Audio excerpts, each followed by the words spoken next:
I'm Kurt Trampy with Dreammaker Bath and Kitchen and want to spend today talking a little bit about laundry rooms. Often a laundry room is typically kind of a tough space.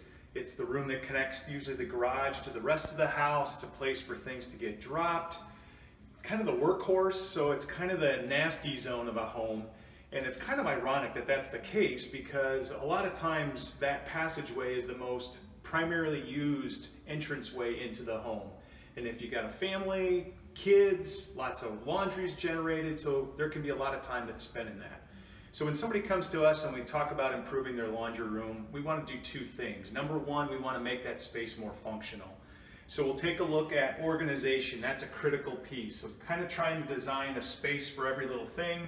We might have space for laundry detergents, those kinds of things, pull-out trays, maybe a device like this that can hold cleaning supplies that can be stored away, as well as just simple dirty clothes that can be stored away that way. So also having possibly a charging station for electronic devices. A drying rack is a great thing to have for delicates, and then a sink can be a great addition as well if you don't have one of those.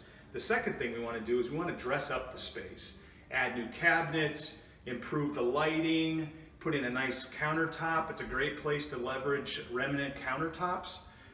It's a great place to put great color, put up some family photos, maybe a chalkboard for notes, have a family calendar posted that way. So if you're thinking about changing your nasty zone laundry room into a great space, contact us at Dreammaker Bath and Kitchen.